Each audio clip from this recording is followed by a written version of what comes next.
नमस्कार, स्वागत है आपका। मैं हूं आपके साथ सुमित झा।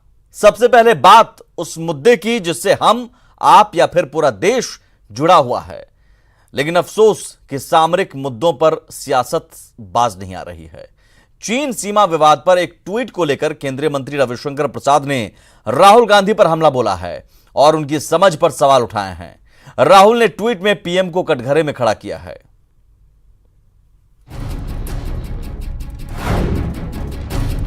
भारत चीन सीमा पर तनातनी के बीच कांग्रेस नेता राहुल गांधी के एक ट्वीट से सियासी उबाल आ गया है और उस ट्वीट को लेकर केंद्रीय मंत्री रविशंकर प्रसाद ने राहुल गांधी पर हमला बोला है।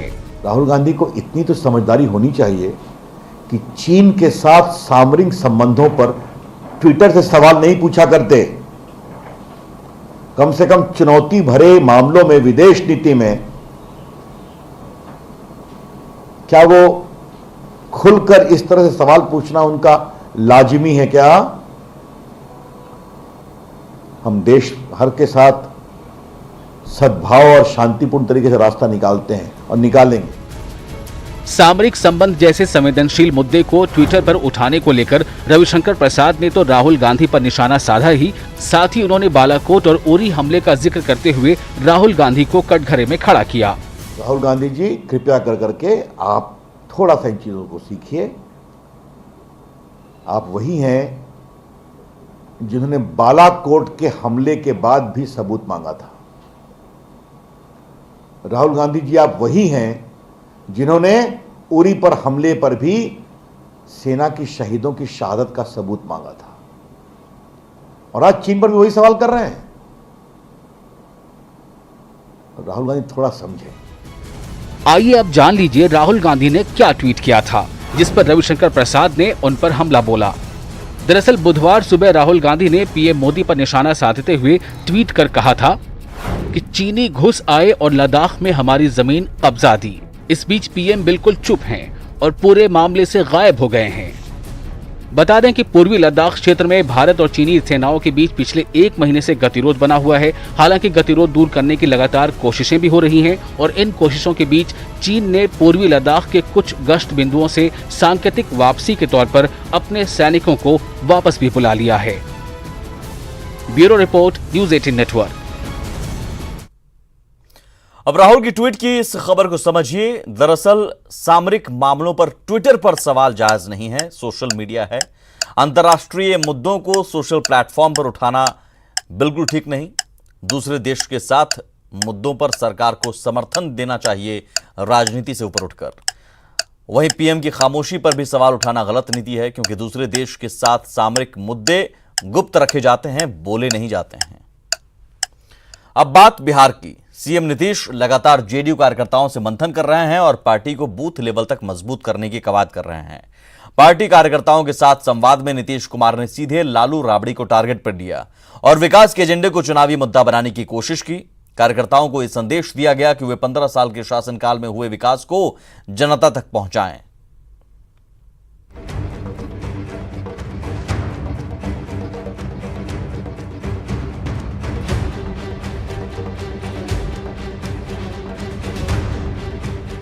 बिहार विधानसभा चुनाव नजदीक आते ही सत्ताधारी पार्टी जेडीयू और पार्टी के मुखिया मुख्यमंत्री नीतीश कुमार एक्शन में आ चुके हैं। तभी तो पार्टी कैडर के साथ वे लगातार संवाद कर रहे हैं और रोज जेडीयू कार्यकर्ताओं को चुनावी जीत का मंत्र दे रहे हैं। बुधवार को संवाद के चौथे दिन नीतीश कुमार ने 9 जिलों के कार्यकर्ताओं से डिजिटल बातचीत की और रणनीति पर चर्चा की।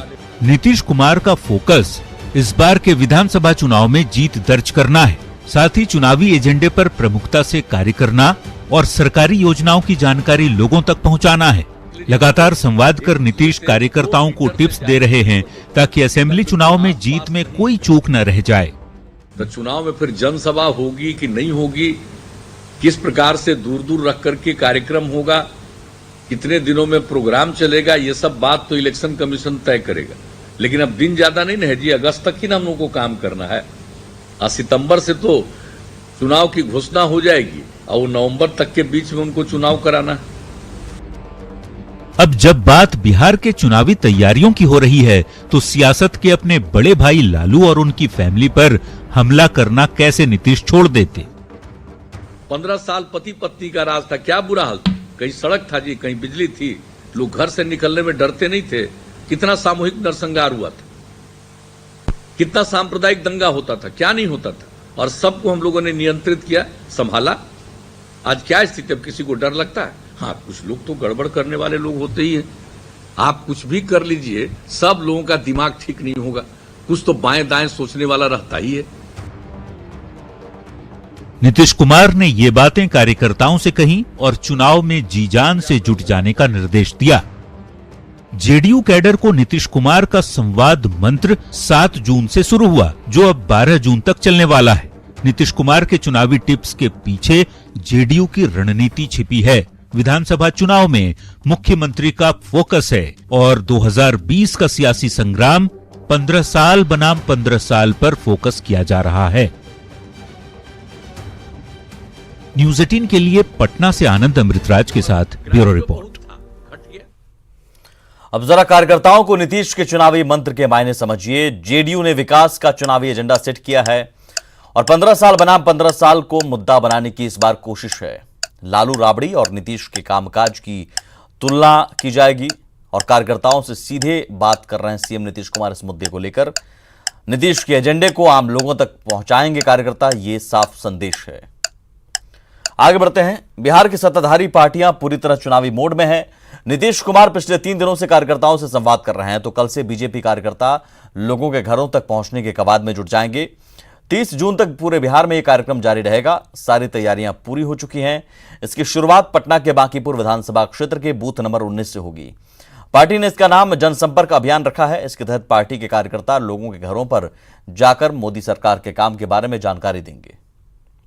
समय परिस्थितियां विपरीत हैं और इसीलिए भारतीय जनता पार्टी ने यह निर्णय किया कि माननीय प्रधानमंत्री जी के 1 वर्ष का कार्यकाल पत्रक के माध्यम से, इस पत्र के माध्यम से हम सीधे जनता के पास जाएंगे।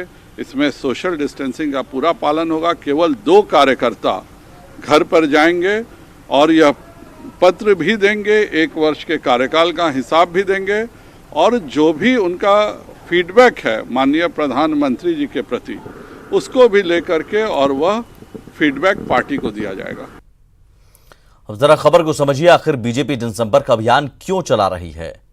बीजेपी मेरा बूथ सबसे मजबूत के मंत्र पर भरोसा रखने वाली पार्टी है। कोरोना की वजह से बड़ी सभाएं नहीं हो पा रही हैं, लिहाजा बीजेपी का plan door to door Dastak देने का है। जनसंपर्क के जरिए कार्यकर्ता सरकार के कामकाज को समझाएंगे। पीएम की ई चिट्ठी के जरिए भी कार्यकर्ता सरकार का हिसाब देंगे और काम के हिसाब से सरकार पर जनता का यकीन और पुख्ता होगा। इधर झारखंड में भी बीजेपी ने व्यक्तिगत संपर्क अभियान शुरू किया है, जिसके तहत कोरोना को लेकर लोगों को सजग किया जाएगा। हालांकि इस अभियान के बहाने सियासत भी शुरू हो गई है।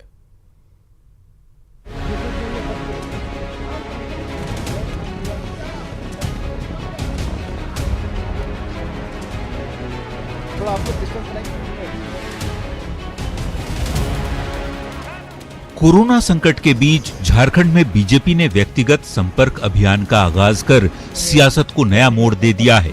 इसके तहत बीजेपी नेता और कार्यकर्ता केंद्र में मोदी सरकार के दूसरे कार्यकाल के पहले साल की उपलब्धियों को जन जन तक पहुंचाने निकल पड़े हैं। साथ ही पीएम मोदी के आत्मनिर्भर भारत का संकल्प, विश्व कल्याण के लिए भारत की भूमिका को लेकर एक पैम्पलेट लेकर घर घर पहुंचा रहे हैं। वहीं कोरोना से निपटने के लिए केंद्र की ओर से उठाए गए कदमों की जानकारी के साथ ही लोगों को महामारी से बचाव के लिए सावधानी से अवगत भी कराया जा रहा है। रांची के हरमू में पार्टी के प्रदेश अध्यक्ष दीपक प्रकाश ने मोर्चा संभाला, तो हिंदपीढ़ी मंडल में बाबूलाल मरांडी ने अभियान का आगाज किया।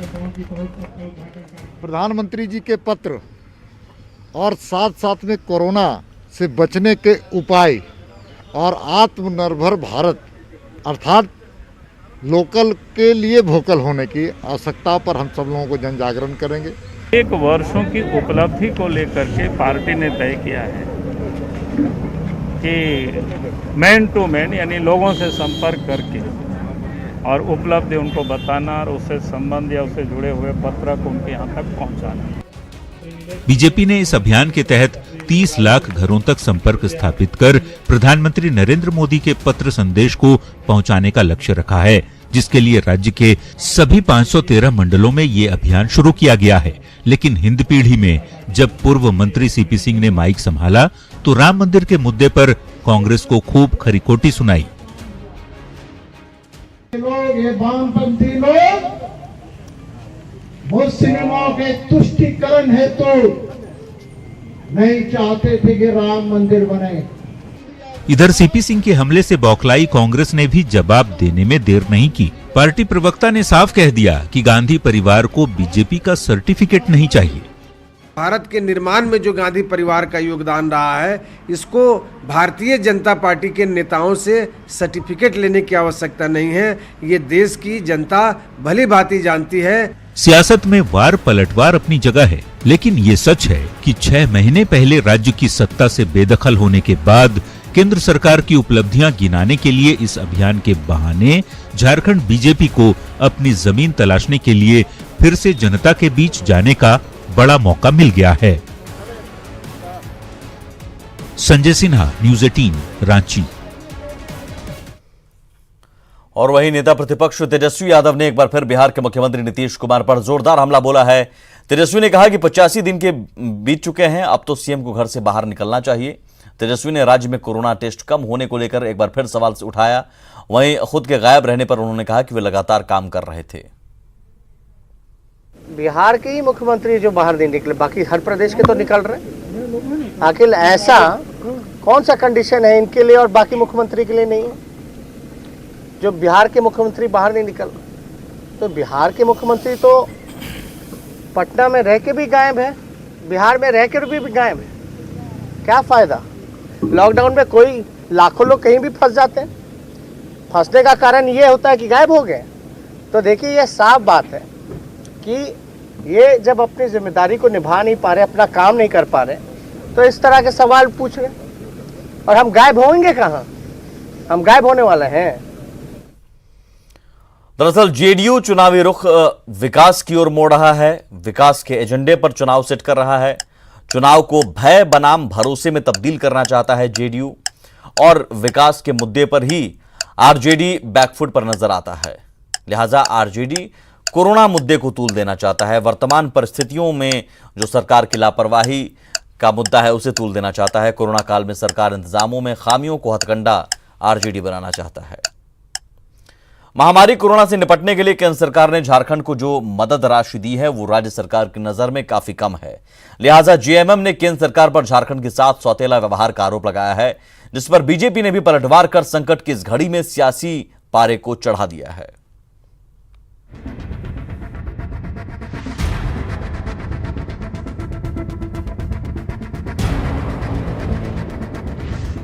एक तरफ जहां पूरा देश कोरोना से जूझ रहा है, तो वहीं झारखंड की सियासत फंड के फेरे में उलझी है।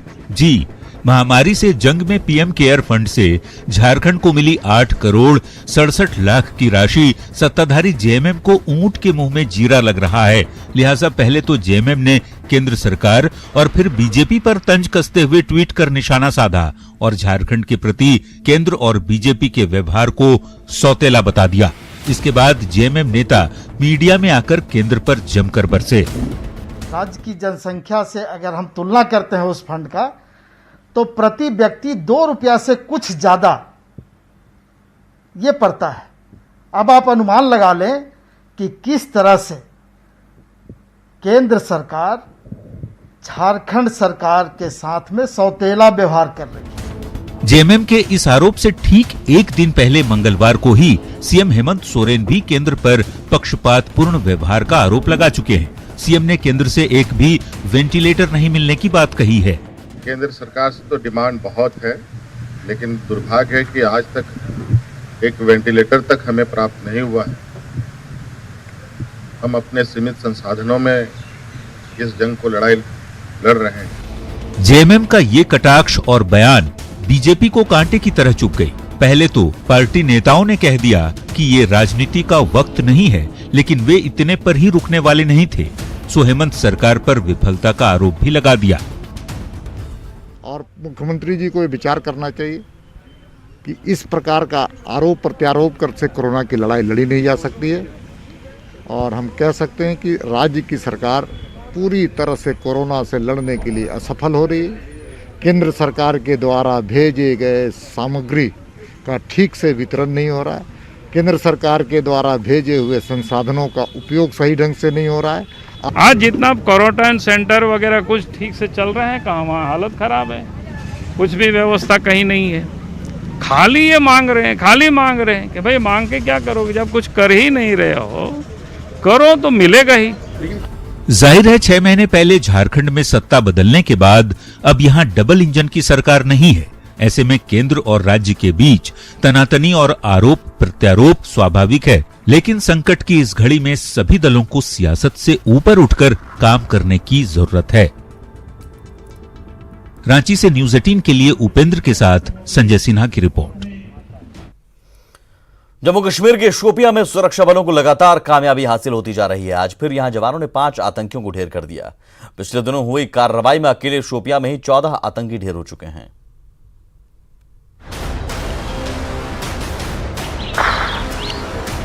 जम्मू कश्मीर में ऑपरेशन ऑल आउट के तहत ढूंढ कर आतंकियों का सफाया किया जा रहा है। इसी कड़ी में सुरक्षा बलों को बुधवार को एक और सफलता हासिल हुई, जहां सुरक्षा बलों ने शोपियां के सुगो हिधामा इलाके में 5 आतंकियों को ढेर कर दिया। दरअसल सुरक्षा एजेंसियों को शोपियां में आतंकियों के छिपे होने की खुफिया जानकारी मिली थी, जिसके बाद बुधवार सुबह ही जवानों ने शोपियां के सुगो हिधामा इलाके में तलाशी अभियान चलाया। इस दौरान खुद को घिरता देख आतंकियों ने जवानों पर फायरिंग शुरू कर दी। हालांकि यहां सुरक्षा बलों ने आतंकियों को आत्मसमर्पण करने का मौका भी दिया, लेकिन आतंकी नहीं माने और लगातार फायरिंग करते रहे, जिसके बाद जवाबी कार्रवाई में आतंकी मार गिराए गए। लॉकडाउन चला, अगर कोई आप की वायलेशन करे, इस हफ्ते शोपियां में मुठभेड़ की यह तीसरी घटना है। इससे पहले 7 जून को शोपियां के रेबन गांव में 5 आतंकी मारे गए थे और 8 जून को शोपियां के पिंजारा इलाके में 4 आतंकी ढेर हुए थे।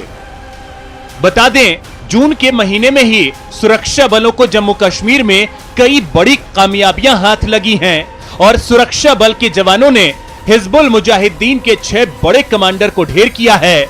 साफ है, कोरोना काल में भी सुरक्षा बल के जवान जम्मू कश्मीर में पूरी तरह से मुस्तैद हैं और आतंकियों के मंसूबे पर लगातार पानी फेर रहे हैं। Bureau report, news 18 network. Assam के तिनसुकिया में ऑल इंडिया के तेल के कुएं से आग की लपटें अभी भी निकल रही हैं और मान लगाया जा रहा है कि आग पर काबू पाने में अभी और वक्त लगेगा। फिलहाल आग की लपटें उठ रही हैं, जिस पर कड़ी नजर रखी जा रही है। आग कितनी भीषण है, इसका अंदाजा इसी से लगाया जा सकता है कि आग की लपटें कई किलोमीटर दूर से देखी जा सकती है। कई मीटर की ऊंचाई तक धुएं का गुबार उठ रहा है। हालात को देखते हुए मुख्यमंत्री सर्बानंद सोनोवाल ने एयरफोर्स की मदद मांगी है। फिलहाल आग पर काबू पाने के प्रयास किए जा रहे हैं। मौके पर राहत कार्य के लिए एनडीआरएफ की एक टीम मौजूद है।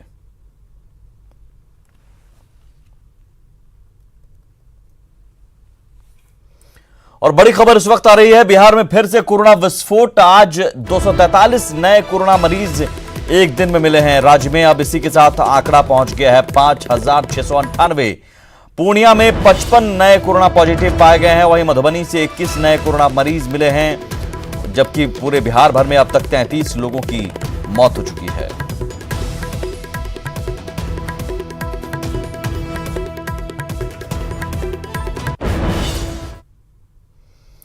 और इसी के साथ इस बुलेटिन में इतना ही। नमस्कार।